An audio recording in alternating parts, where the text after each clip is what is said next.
आज हम राज राजेश्वरी श्री राजा राजेश्वरी की पूजा करने वाले हैं।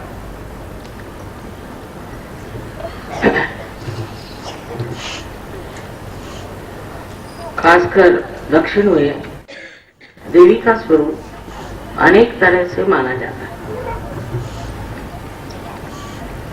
उसका कारण यहाँ पर आदि शंकराचार्य जैसे अनेक देवी भक्त हो गए और उन्होंने शाक्त धर्म की स्थापना की। शाक्त धर्म का मतलब शक्ति का धर्म। दो तरह के धर्म एक साथ चल पड़े। रामानुजाचार्य ने वैष्णव धर्म की स्थापना की और दो तरह के धर्मों पर लोग बढ़ते बढ़ते अलग अलग हो गए। असल में जो वैष्णव है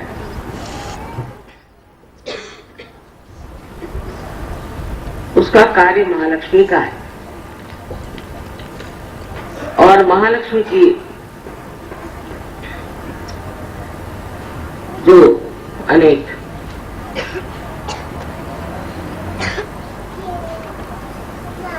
स्वरूप हैं उन स्वरूपों को अपने में आत्मसात करें। जैसे कि धर्म की स्थापना करना और मध्य मार्ग में रहना, न तो लेफ्ट में जाना न राइट में जाना, मध्य मार्ग में रहना, इन्हीं को वैष्णव कहते हैं। फिर इनके आगे चल करके वैष्णव धर्म गुजरात आदि सब देशों में फैल गया।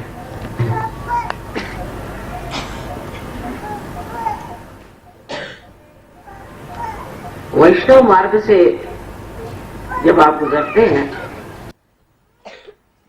कुंडलिनी के द्वारा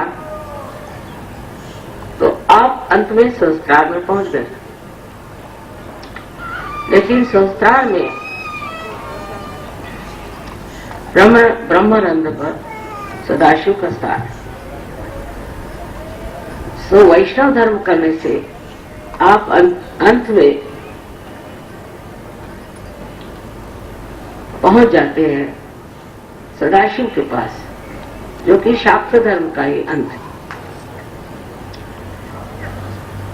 लेकिन ये समझना चाहिए कि कुंडलिनी शक्ति और कुंडलिनी शक्ति मध्य मार्ग से ही गुजरती है। सो दोनों को अलग कैसे कर सकते?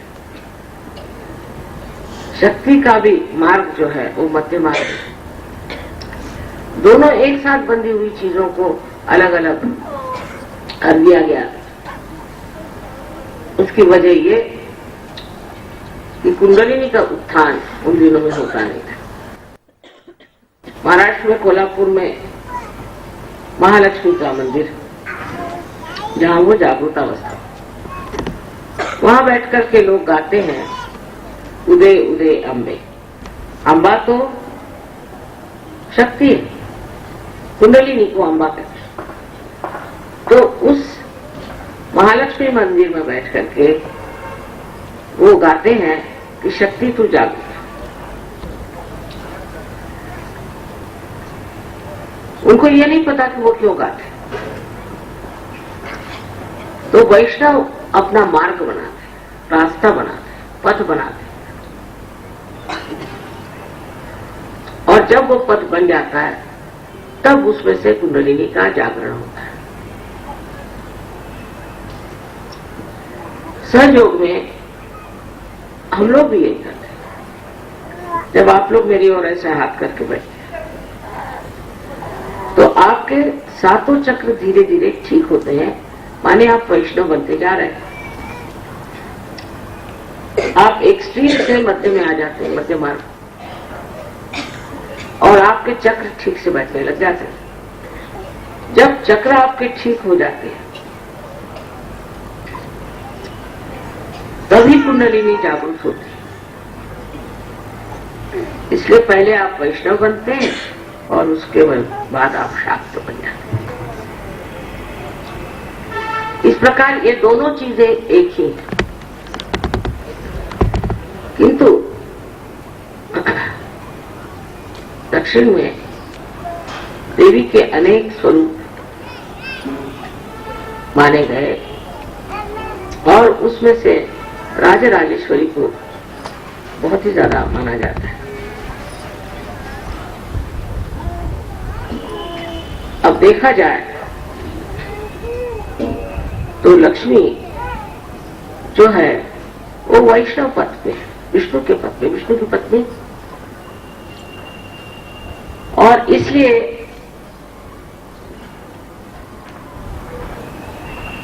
ये लक्ष्मी का एक स्वरूप बताया गया जो कि शक्ति का ही स्वरूप है। राजराजेश्वरी का मतलब है कि जब कुंडलिनी नाभि में आ जाती है, अब कुंडलिनी जब नाभि चक्र में आती है जहां, उस पे लक्ष्मी का स्वरूप प्राप्त होता है, ऐसा कहें, या लक्ष्मी का परिणाम उस पर आता है, ऐसा कहिए, या जब ये कुंडलिनी नाभि चक्र में आती है तो लक्ष्मी स्वरूपा ये किस प्रकार की होती है। इस पर अनेक तरह के लक्ष्मियों का आरोपण है। गृह लक्ष्मी है, गजलक्ष्मी है, ऐसे अनेक लक्ष्मियां। पर ये लक्ष्मी तभी इन स्वरूपों को प्राप्त करती जब इन पर कुंडलिनी की शक्ति आ जाए। कुंडलिनी के शक्ति के मिलन से ही ये स्वरूप आते। इसलिए राजराजेश्वरी हालांकि कुंडलिनी की शक्ति नाभि पर आने पर जो स्वरूप धारण करती है उसे लोग कुंडलिनी को ही राजराजेश्वरी मानते हैं। या कहा जाए कि आदि शक्ति का स्वरूप नाभि चक्र में जो होता है उसे राजराजेश्वरी कहते हैं। अब जिस इंसान के नाभि चक्र में राजराजेश्वरी स्थापन हो गई, माने गृह लक्ष्मी हो गई लेफ्ट साइड में, तो राइट साइड में राजराजेश्वरी। राजलक्ष्मी की अंतिम स्थिति जो है वो राजराजेश्वरी की। अब ये राजराजेश्वरी की अंतिम स्थिति में एक सहयोगी को कैसे होना चाहिए। इसमें लक्ष्मी का तो आशीर्वाद आना ही हुआ। जब ऐसे मनुष्य पर कुंडलिनी जागरण के बाद लक्ष्मी का आशीर्वाद आ गया और आना ही है, सब जितने भी सहयोगी हैं सब पर लक्ष्मी का आशीर्वाद आना। और कभी कभी ये लक्ष्मी काफी बढ़ सकती है, अनपेक्षित, और नहीं भी बढ़ने पर उसकी तबीयत, ऐसे इंसान की तबीयत एक राजाओं जैसी हो जाती है। जब तक आपकी तबीयत वैसी होती नहीं तब तक समझना चाहिए कि कुंडलिनी अभी नाभि में घूम रही। तबीयत बदलती, सहयोग में आने पर जो सबसे बड़ा चमत्कार होता है कि मनुष्य की तबीयत बदल जाती है, उसका स्वभाव बदल जाता है। जो आदमी अलक्ष्मी से भरा है, जिसके अंदर लक्ष्मी दिखाई नहीं देती, माने ये कि बहुत से रईस लोग भी होते हैं लेकिन वो कंजूस होते हैं, तो उनको कोई लक्ष्मीपति नहीं कह सकता। उनमें लक्ष्मी का कोई स्वरूप ही दिखाई नहीं देता। भिखारी जैसे रहते हैं, हर समय पैसे के लिए रोते हैं, किसी के लिए 2 पैसा निकालना उनके लिए मुश्किल। ऐसे जो कंजूस लोग होते हैं उनको कहना चाहिए कि उनके अंदर अभी कुंडलिनी का जागरण ही नहीं, कंजूसी के मारे मरे जाते हैं। इतने कंजूस होते हैं, इतने पैसे के बारे में सोचते हैं कि उनका लीवर भी खराब हो सकता है, उनकी शक्ल बिल्कुल भिखारियों जैसी लगेगी। तो लक्ष्मी को प्राप्त करना ही कार्य नहीं है कुंडलिनी का। जो लक्ष्मी का स्वरूप है वो आपके अंदर उतारना, ये कुंडलिनी का कार्य है। तो राजेश्वरी जिसको मानते हैं, जो ये कुंडलिनी की शक्ति जो आपके अंदर लक्ष्मीपति का स्वरूप उतारती है, ये राजराजेश्वरी। उसका ये मतलब नहीं कि आपके पास बहुत पैसा आना चाहिए, रुपया आना चाहिए, पर दानत कि जैसे कोई आप राजा हैं। राजा राजेश्वरी का मतलब है कि आप राजा तबीयत हो। अपना तो राजा लोग भी बड़े भिखारी होते हैं और कंजूस होते हैं, झूठे होते हैं, पैसा खाते हैं, सब काम करते हैं। लेकिन यहाँ तो शुद्ध स्वरूप की बात हो गई। जो राजा राजेश्वरी का पुजारी है और जिसने उसे प्राप्त कर दिया, उसके कितने तो भी गुण होते हैं कि जो शायद आज इस लेक्चर में पूरे न बता सके। लेकिन सबसे बड़ी तो चीज ये होती है कि इसके अंदर दानत, जनरॉसिटी आ जाए, जनरस हो जाए। क्योंकि वो जानता है कि मैं राजराजेश्वरी की शक्ति से प्लावित हूं, मुझे कभी भी पैसे की या किसी चीज की दरकार ही नहीं रहने वाली, तो क्यों न मजा उठा ले, क्यों न लोगों को चीज देने से अपनी तबीयत खुश है।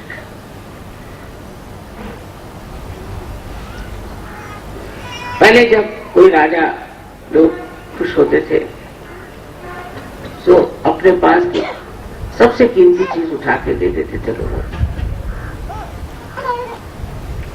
जिस आदमी में जनरॉसिटी नहीं है, दानत है, उसका अर्थ ही अभी अधूरा ही पड़ा हुआ।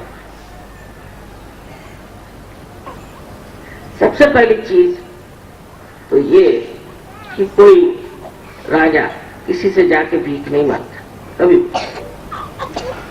वो गरीब हो जाए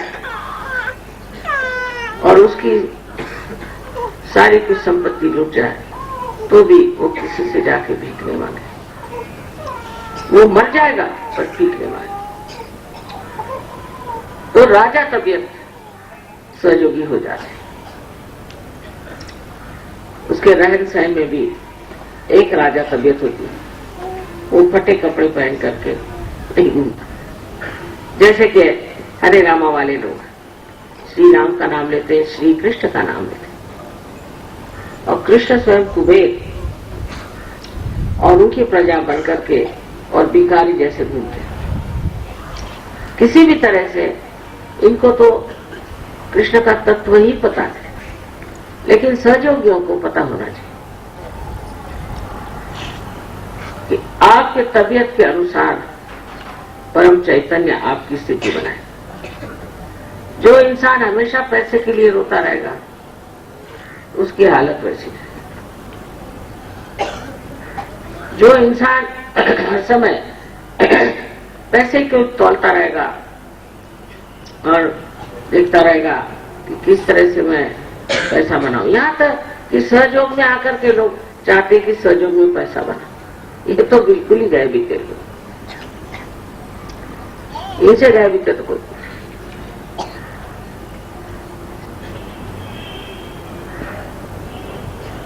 एक बार अकबर बादशाह ने बीरबल से पूछा कि सबसे गए बीते लोग कौन है। तो उन्होंने कहा जो भगवान के मंदिर में आकर के लोगों से भीख मांगते, तो भगवान बैठे हुए तो लोगों से भी क्या को मांगते।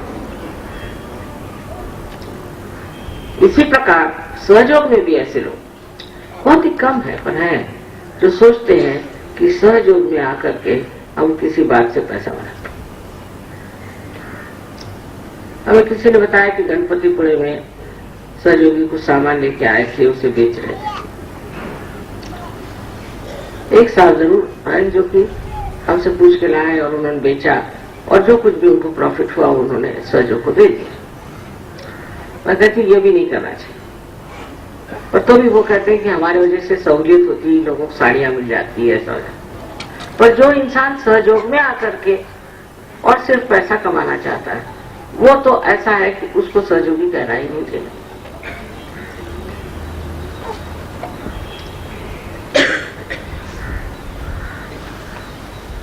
उससे आप समझ ही नहीं सकते हैं कि राज राजेश्वरी की शक्ति क्या है।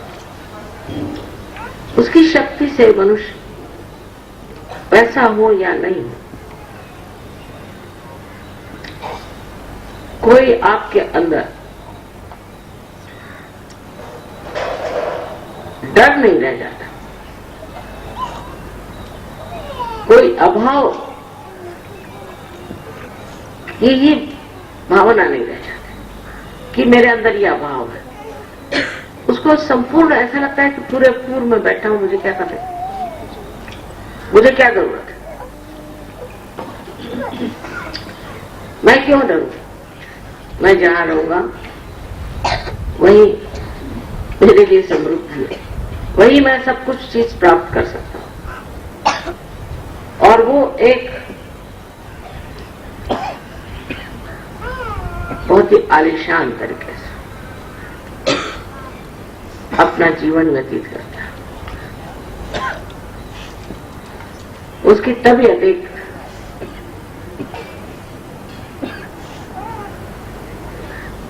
बहुत ही भव्य महान इंसान की जैसी होती है। उसको देने में ही मजा आता है, लेने में नहीं।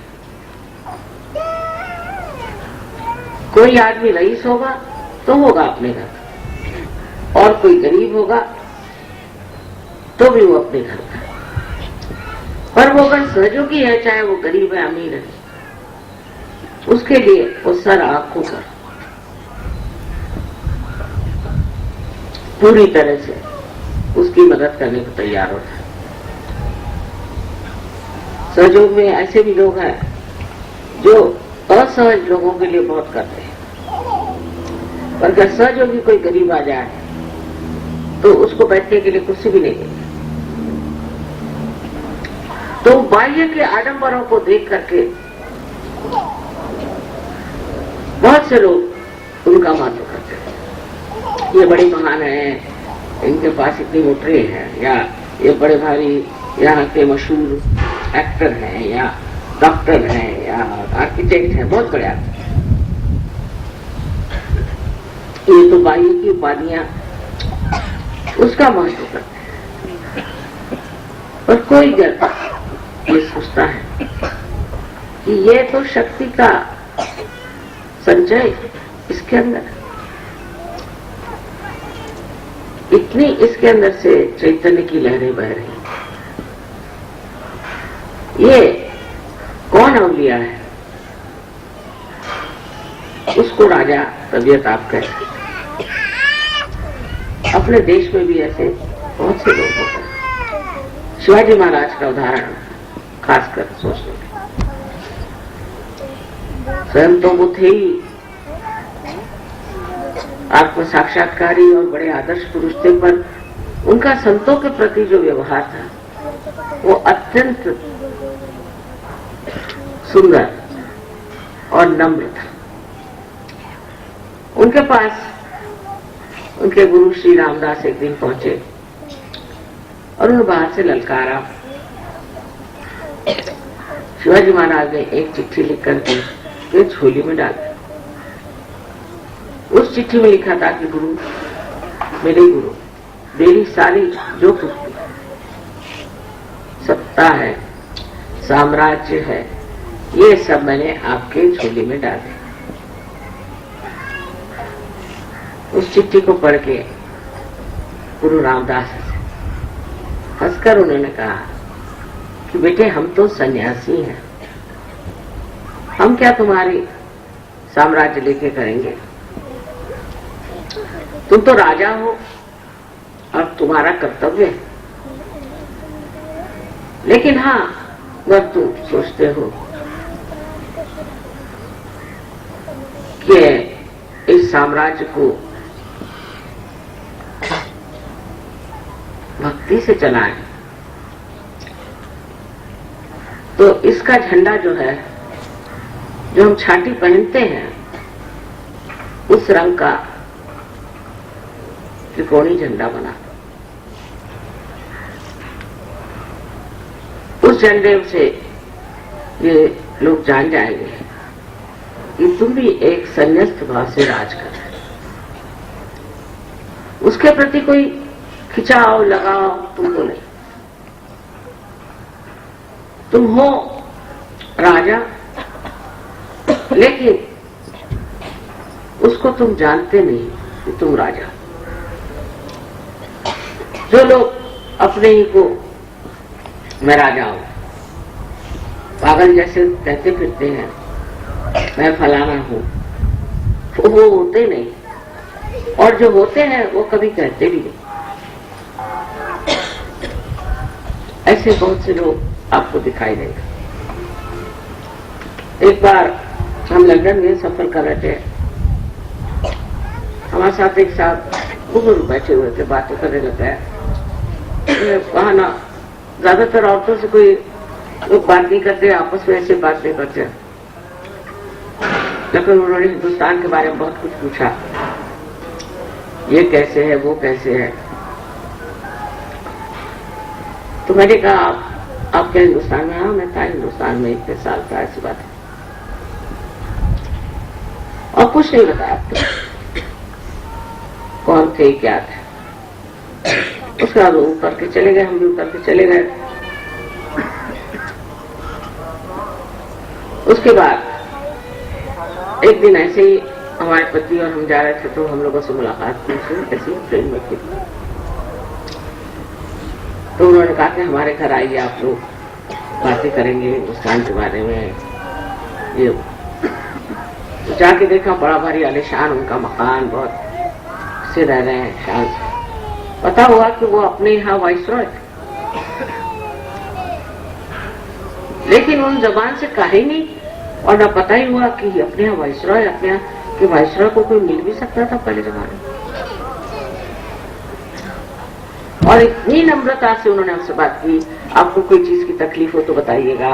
और यह एक मैं स्त्री, मैं सोचा मुझे इतना ही क्यों महत्व दे रहे हैं, कोई परेशानी तो नहीं हो रही, यहाँ के लोग जरा खड़ हैं, ये वो सब बातें की। हिंदुस्तान के जैसे नहीं है, धार्मिक नहीं, सारी बातें करने के बाद भी उन्होंने ये नहीं बताया तो यहाँ वाइसरॉय रह चुका। और इतनी उनको श्रद्धा है हिंदुस्तानियों के बारे में, इतने प्रेम से उनकी बातें बता रहे हैं। अपने यहाँ तो अगर कोई मिनिस्टर का पीए हो जाए तो ही उसकी खोपड़ी खराब हो। स्टोरी है उनके बारे में कि कोई लोग मिनिस्टर से मिलने गए, एक साथ बहुत कूद रहे थे, अभी आप क्यों सबसे बिगड़ रहे हो? कल आपको पता नहीं मैं पिए हूँ, मैंने पी कर आया हूँ। इस तरह लोगों के दिमाग में थोड़ा सा भी कुछ मिलने पर खोपड़ी खराब है, और ये लक्षण राजाओं का नहीं। राजाओं की पहली चीज है कि अत्यंत नम्रता। अक्खड़पना आता है, इसलिए अक्खड़पना आता है मनुष्य में कि वह सोचता है क्यों मैं इतना पैसा वाला हूं, मैं सबको डांट सकता हूं, झाड़ सकता हूं। और अगर वो कुछ पढ़ा लिखा हो, कोई बड़ी नौकरी में हो, कुछ हो, बड़े बाप का बेटा हो, और उसको अक्खड़ चलता है, उसे तो आप बात ही नहीं कर सकते। अरे यहाँ तक कि मैंने देखा है कि सर्वसाधारण लोग भी, जैसे हमारे पति के ऑफिस में टेलीफोन, और बात करी तो इतनी बदतमीजी से बात करते थे। फिर पूछा कि कौन, मैंने कहा मैं ये हूँ। फिर उसके बाद उनकी हालत ही खराब हो जाती। तो पहले आप अपनेपना से बात क्यों करते? वो कहा अच्छा साहब से मत बताना, माफ कर देना। ये और मैंने कहा मुझको तो मैं क्यों बताने जा रही हूँ, पर तुमने ऐसी पहले बात क्यों? अध जलत गरी छलत। जो परिपूर्ण है इंसान वो अत्यंत नम्र होता है, सादगी होती है उसकी। आप समझ जाएंगे कि जब तक आप परिपूर्ण नहीं है, आपके अंदर झूठा घमंड, झूठा गुस्सा, हर तरह की एक अजीब तरह का व्यक्तित्व आप प्राप्त करते कि सब आपका नाम सुनते ही भाग खड़े होते। एक तो भिखारी जैसे होते जो रात दिन आते ही पता हो जाता कि आए हैं कुछ मांगने, कुछ रोने, मेरा फलाना हो गया, मेरे बाप को ऐसा हो गया, मेरे माँ को ऐसे हो गया, कुछ आया, मेरे पास पैसे नहीं है, मेरे को ये चाहिए, एक भिखारी जैसे। और दूसरे आते हैं वो चिल्लाते हुए। तो पहले वैष्णव बनना हो, मध्य में आए, मध्य में आए बगैर आप राजा राजेश्वरी की शक्ति को प्राप्त नहीं कर सकते। आपके अंदर वो चल ही नहीं सकते। जैसे कि प्लास्टिक के पेड़ को पानी डालने से फायदा क्या? इसी तरह इन लोगों में एक तरह का आडंबर, एक झूठा तमाशा।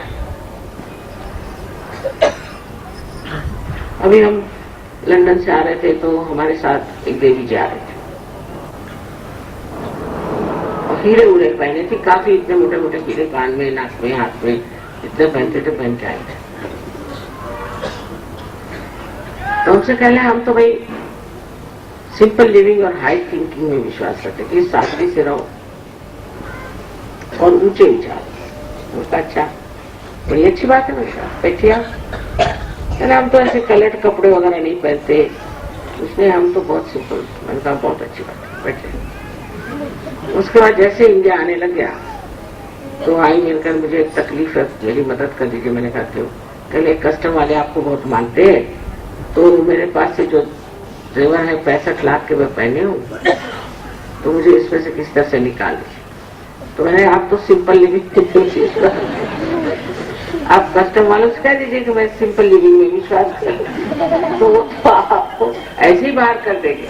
सर आज वो मेरे पीछे पीछे चले आए, वो कस्टम वाले, उसको नमस्कार करते हैं, उसको भी क्या, वो चले आए।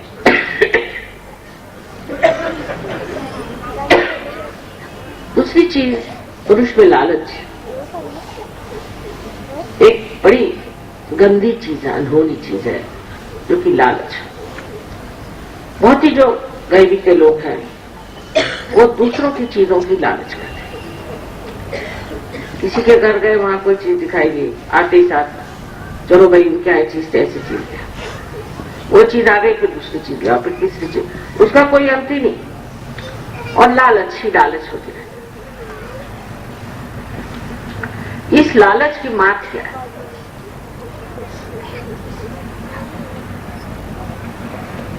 बात यह है कि कोई चीज को अपनाने से कितना सर दर्द होता है ये जान लेना। जैसे आप समझ लीजिए कि यहाँ पर कोई अच्छा सा कारपेट बिछा है और मुझे लालच हो गई कि ये कारपेट में ले लूं, तो एक तो चोरी भी कर सकती हूँ, नहीं चोरी, तो दिमाग में वही घूमता रहेगा कि कारपेट कहाँ से आया, क्या आया, कब आया, और ये वो तो पूजा ये सब एक तरफ है। फिर उस कारपेट को खरीद भी लिया और अगर वो यहाँ बिछ गया तो ये क्या नहीं आ रहा है, ये कारपेट खराब हो जाएगा, ऐसा हो जाएगा, वैसा हो जाएगा। इससे बेहतर है अगर ये मैं मान लूं कि भाई ये तो मेरा कारपेट है ही नहीं, किसी और का है, भगवान बचाए, हो गया, छूट गई झंझट। ये जब दूसरे की चीज है तो मेरे सर दर्द क्या? इंश्योरेंस कराओ, फलाना कराओ, वहां जाओ, बैंक में जाओ, किसने बताया? मेरा है ही नहीं कुछ, छोड़, तुमको ले जाना ले, बहुत अच्छा, और भी चाहिए तो बहुत कुछ है, सब लेते हैं, बड़ी खुशी की बात है। इससे लालच के जो एक पागलपन सवार हो जाता है, वो पागलपन एकदम खत्म हो जाता है। और सहयोगियों को तो बड़ी परेशानी की बात है, क्योंकि इधर तो वो सहयोगी है और उधर लालच मगर के मुंह में उनका पैर, तो वो बोट में कैसे आएंगे? वो तो पैर ही उनका फंसा हुआ है वहां। किसी भी चीज की लालच अगर आ जाए तो सोचना चाहिए कि राज राजेश्वरी हमसे मुख मोड़ के चले। और जो राज राजेश्वरी तबीयत के इंसान होते हैं उनको तो छोटी भी चीज में मजा आने लग जाता है। उनको कोई चीज की कमी नहीं रहती।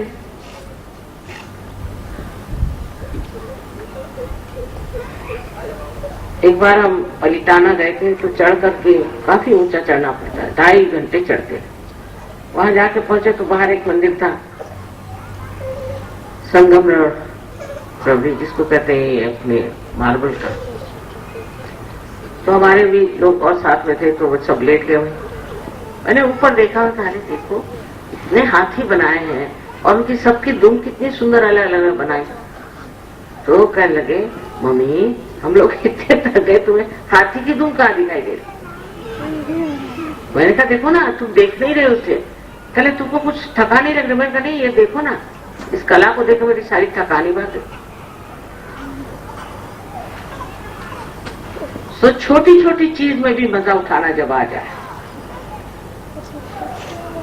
और उसका आनंद उठाना, उसका समाधान लेना। जैसे शबरी के बेर खा के श्री राम इतने संतुष्ट हो गए थे, उस चीज को जब आप समझने लग जाएंगे तब कहना है कि आप राज राजेश्वरी के शक्ति से प्लावित है, नलिष्ट है। प्रेम से अगर कोई छोटी सी चीज, अब छोटी सी ही कोई चीज दे दे, कोई सुपारी ही दे दे, समझ प्रेम से। और मैं सुपारी खाती नहीं तो भी जरूर खाऊंगी और खाना चाहिए, क्योंकि उससे दूसरा आदमी खुश हो जाएगा। उसे क्या पता कि मैं सुपारी नहीं खाती। माने ऐसा है कि कोई सी भी चीज, वस्तु, संसार की जो भी है, इसमें जैसे शीशे में आप मर्क्यूरी लगा दें, साधारण सर्वसाधारण शीशा जो कि पारदर्शक है, ट्रांसपेरेंट है, उसमें अगर मर्क्यूरी लगा दें तो शीशा बन जाता है, जिसमें आप अपनी शक्ल देख सकते। कोई सी भी वस्तु में आप प्रेम जड़ा, वो वस्तु जो है इतनी सुंदर हो जाती,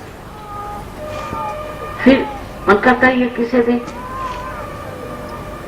जैसे बाजार जाएंगे तो मन करेगा हाँ ये उनके लिए ठीक है, ये उनके लिए ठीक है। अपने लिए क्या ठीक है ये विचार ही नहीं आना चाहिए। इसका अगर विचार छूट जाए कि मुझे क्या चाहिए, मैं क्या पसंद करती हूँ, हो गया। इसका मतलब ये है कि अभी वो सर्वव्यापी शक्ति आपके अंदर आई नहीं।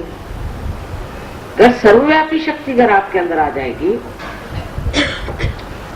तो आप बहुत सूझने हो जाएंगे और जान लेंगे कि देखो किसे किस चीज की जरूरत है। जैसे आपने कहीं गए और आपने देखा कि बहुत सुंदर सा एक दीप, हाँ उनके घर में रही थी तो वहां उनके पास एक दीप नहीं था, वो ले लेना चाहिए। सबकी जरूरतें समझ में आने लग जाती जब अपनी जरूरतें कुछ नहीं रह जाती। सबकी तकलीफें याद में आ जाती। कोई है बीमार है, कोई है उसको किसी चीज की जरूरत है कि उसके पास में समझ लीजिए एक टेप रिकॉर्डर नहीं, वो मेरा भाषण सुनना चाहते हैं, सब पता हो जाता है। और जब आप उसे वो चीज दे दें तो कहता है, माँ आपको पता कैसे? पता मैंने, पता नहीं कैसे। इसीलिए प्यार को ज्ञान कहते हैं। ज्ञान ही शुद्ध प्रेम है, क्योंकि जब आप किसी के साथ भी शुद्ध प्रेम करते हैं तो आपको उसके प्रति सारा ज्ञान आ जाता है, यह है कैसे। वो फिर चाहे महामाया हो आप जान सकते हैं, पर शुद्ध प्रेम होना चाहिए। शुद्ध प्रेम से पूरा ज्ञान आपको मिल जाए, कोई सा भी ज्ञान किसी भी प्रकार का। अगर आप समझ लीजिए शुद्ध प्रेम से इस दृष्टि से देखते हैं कि जैसे अभद्रास में गरीबी बहुत, तकलीफ बहुत देखी है, सुमन में क्या भाव आया? यहाँ धूप में बच्चे छोटे छोटे धूप में हैं, खड़े कितनी देर से बस का इंतजार कर रहे हैं, बुढ़े लोग हैं, सब खड़े हैं और हम आराम से अच्छी गाड़ी में बैठे चले जा रहे हैं। तो चुभने सा लग गया उसे, इसको करना क्या चाहिए? मैं कहा यहाँ ट्रांसपोर्ट क्यों नहीं कर देते प्राइवेट? बेचारे इनका थोड़ा सा तो दुख हल्का होगा। और वही दिमाग में बैठा हो मुझे कि वो किसी तरह से ट्रांसपोर्ट शुरू हो जा रहा है। तो जब आपकी जागरूकता हो जाती है तो आप सारे विश्व बंधुत्व में आ जाते हैं। अब कितना बड़ा काम है ये राजराजेश्वरी का, कि जो सबके बारे में विचार करती। जैसे एक राजा की रानी है तो वो अपनी प्रजा की जो तकलीफें हैं उसे देखेगी, उनके परेशानियों को दूर करेगी। वो बैठ के ये तो नहीं गिनेगी कि उसके पास जेवरात कितने हैं, कि उसके पास डायमंड्स कितने हैं। वो ये देखेगी कि मेरे प्रजा में कितने लोग परेशान हैं, छोटी सी छोटी चीज उनको क्या चाहिए। इसी तरह आपकी भी तबीयत होती है। जब तक हम अपने से उठ के विश्व में नहीं व्यापक होते हैं तब तक आप विश्व निर्मल धर्म के पुजारी कैसे हो सकते? और विश्व निर्मल धर्म कोई बाह्य का तो है नहीं कि जैसे हम भाई हिंदू हैं तो मुसलमान है तो ईसाई, ऐसे तो है नहीं। ये तो अंदर का प्रकाश, और इस प्रकाश में मनुष्य एक बड़ी भारी भव्य व्यक्ति बनकर के निकल आता।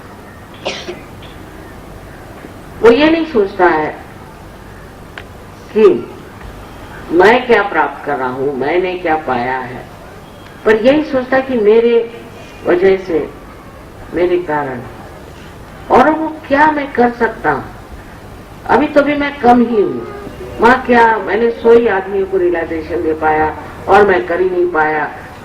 ऐसा जब वो सोचने लगता है तब सोचना चाहिए कि उसके अंदर ये राजराजेश्वरी की जो शक्ति है वो कूद रही है, वो कौंध रही है, वो उसको परेशान किए दे रही कि तू करता क्या, तेरे पास इतनी शक्ति है, तू देता क्यों?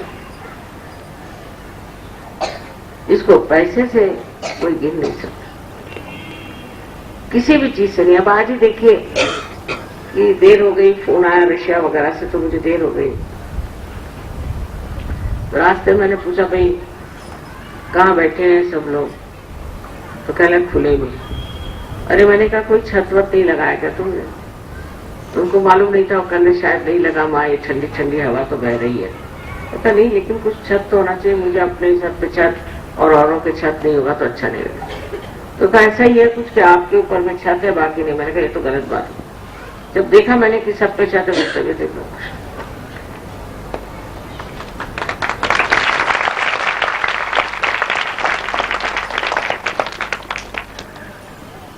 इसी प्रकार छिंदवाड़े में भी बहुत गर्मी हो गई और सब लोग खुले में बैठे थे। पूरी समय मुझे ये फिक्र लगी थी कि क्या हो रहा, और सब बता रहे थे मैं हमको तो ठंड लग रही थी अंदर से, इतने धूप में बैठे बैठे लोग को ठंड लग रही थी। वही राजराजेश्वरी की शक्ति जो है, जो सब जगह सबका हित करती, हित से भी ज्यादा कहना चाहिए कि सबको आराम दे, सबको सुख, सबको आनंद प्रदान करते, और वो शक्ति आपके अंदर भी है। उसको आप चाहें तो कहां से कहां पहुंचा सकते हैं। एक पैसे से भी जो काम हो सकता है वो हजारों रुपयों से नहीं हो सकता, लेकिन देने की शक्ति महान होनी चाहिए। फिर से कहूंगी कि विदुर के घर जाकर श्री कृष्ण ने साग खाया और दुर्योधन का मेवा नहीं खाया। इन सब में चीजों में बड़ा भारी संकेत, वो संकेत ये है कि प्रेम से भरी हुई चीज, उसका दाम किसी भी चीज से आप तौल नहीं सकते। तो सबसे पहले वैष्णवों को चाहिए कि अपने लक्ष्मी चक्र को साफ करने के लिए सबसे पहले कि मेरी जरूरतें कुछ नहीं, सारी जरूरतें दूसरों की है, इसलिए मैं सहयोग में आया हूं, ऐसे विचार से आया। कल आपको आश्चर्य होगा कि प्रोग्राम के बाद इतने लोग आए थे, बड़ा मुझे आनंद आया, पर एकदम मेरा राइट हार्ट पकड़ गया पूरी तरह से। तो मेरी समझ में नहीं आया कि यहाँ राइट हार्ट इतना क्यों पकड़, ऐसा तो कभी भी नहीं हुआ। ये वही शक्ति जिसने संकेत दिया। फिर मैंने पूछा कि भाई यहाँ गृहलक्ष्मियों का क्या हाल है। हैदराबाद में लोग गृहलक्ष्मी को किस तरह से ट्रीट करते, तो पता ये हुआ कि बहुत ही बुरी तरह से ट्रीट करते हैं, उनकी कोई इज्जत ही नहीं करते और हर समय झाड़ते रहते। माँ की इज्जत करते हैं पर बीवी की बिल्कुल नहीं करते और कहने लगे कि ये मुस्लिम इन्फ्लुएंस आया हुआ है यहाँ। अरे भाई, मुसलमानों में भी आपको पता नहीं कि औरत की इज्जत करने के लिए कितना बताया कुरान में, वो नहीं करते हो बेवकूफी है। उसमें जितनी इज्जत औरत की है और कहीं नहीं लिखी हुई। तब मुझे समझ में आया कि जहां स्त्री की यत्र नारायण पूज्यन्ते तत्र रमन्ते देव, जहां घर की स्त्री की इज्जत नहीं होगी वहां पर कभी भी देवताओं का राज हो नहीं सकता। ऑफ कोर्स ये कहना चाहिए, इसमें सादी बात ऐसी है कि अगर आपने अपनी पत्नी की पूर्णतः इज्जत की तो बच्चे भी आपकी इज्जत करेंगे और वो एक दूसरे की इज्जत करेंगे, ये तो बात है। पर अगर स्त्री स्वयं ही पूजनीय न हो और वो इस तरह के कार्य करती है जो पूजनीय नहीं है, तो फिर उसको ठीक करना चाहिए। लेकिन अगर वो अच्छी औरत है और वो घर के बाल बच्चों को संभालती है, सब घर को प्रेम से रखती है, ऐसी औरत की इज्जत घर में ही नहीं समाज में भी हो।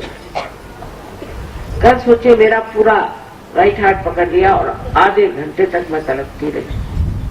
वो जो आप अपने पत्नियों को तड़पाते हो, मेरे अंदर वो तड़पन आ गई। अब हो सकता है कि एक स्त्री आपको इतना ज्यादा सहयोग नहीं समझती हो बुद्धि से, पर हृदय से समझती है। स्त्री जो है हृदय से चीज को समझती है और पुरुष मस्तिष्क से समझता है, लेकिन हृदय से समझना भी बहुत बड़ी चीज है। और स्त्री को हमेशा शक्ति स्वरूपा माना। जिस घर में स्त्री का मान नहीं होगा वहां कोई कार्य ठीक से हो ही नहीं सकता। कारण स्त्री ही जब शक्ति है। कर समझ लीजिए, इसके अंदर अगर बिजली नहीं होगी तो मेरा बोलना क्या है। ये बड़ी भारी चीज यहाँ ला के रख दी लेकिन किसी काम की नहीं, अगर इसके अंदर बिजली नहीं होगी। सो घर की स्त्री को अगर आप इस तरह से दबाएंगे और उसका मान नहीं रखेंगे तो शक्ति आपके अंदर दौड़ नहीं सकती। सबसे बड़ा ये दोष है। कल पता नहीं कभी भी नहीं हुआ मुझे प्रोग्राम के बाद इस तरह से, पर सारा राइट हार्ट इतने जोर से पकड़ा। मैं तो सोचती थी कि ये चीजें नॉर्थ इंडिया में ज्यादा, पर देखती हूँ साउथ इंडिया में बहुत ही ज्यादा है। नॉर्थ इंडिया के लोग तो भी इतना नहीं करते।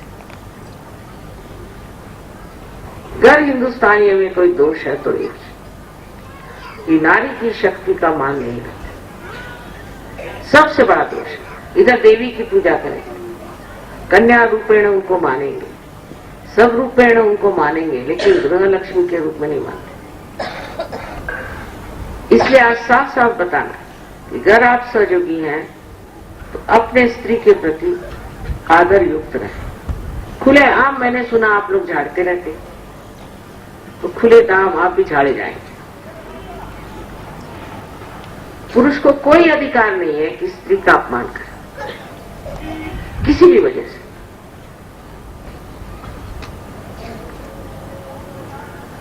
मेरे विचार से अगर ये एक चीज ठीक हो जाए तो राजराजेश्वरी की शक्तियां जरूरी चल पाएंगी। पूरी तरह से समझ लेना चाहिए कि पति और पत्नी एक ही रथ के दो चक्के हैं, एक लेफ्ट में एक राइट में। लेफ्ट राइट में नहीं आ सकता, राइट लेफ्ट में नहीं जा सकता, पर दोनों का स्थान जरूरी है। दोनों एक जैसे ही हैं, सिर्फ उनका स्थान अलग अलग। इसका मतलब कोई स्थान ऊंचा और नीचा नहीं हो सकता। अगर एक चक्का नीचा हो जाए तो रथ जाएगा ही नहीं आगे, तो गोली गोली घूमता रहेगा। बच्चे भी आपसे यही बात सीखेंगे। जो बच्चे अपने माँ का आदर नहीं कर सकेंगे वो क्या कर सकते हैं दुनिया में, वो मेरा क्या आदर करेंगे। इसलिए आज से सबसे विनती है कि अपनी घर की नारी का अपमान नहीं, उसको किसी तरह से नीचे नहीं दिखा। उसकी शक्ति आपके लिए बहुत जरूरी है। उसी प्रकार स्त्रियों को भी सहज में उतर के अपने शक्ति को संभाल लेना चाहिए और शक्ति में उतर जाना चाहिए। आज इतने लोग पूजा में आए हैं और सारे भारतवर्ष से लोग आए हुए हैं। मुझे बिल्कुल उम्मीद नहीं थी। अब सहज वाकई में बहुत समग्र हो रहा है और इतने प्यार से सब चीजें हो रही हैं। हर जगह जब भी देखती हूँ लगता है कि सहज बहुत जोरों में फैल रहा है। पर एक ही बात को जान लेना चाहिए कि हम कितने गहरे उतरे, ये जरूरी।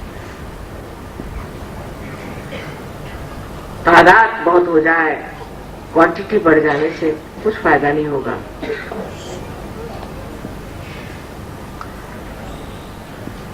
उसके जब तक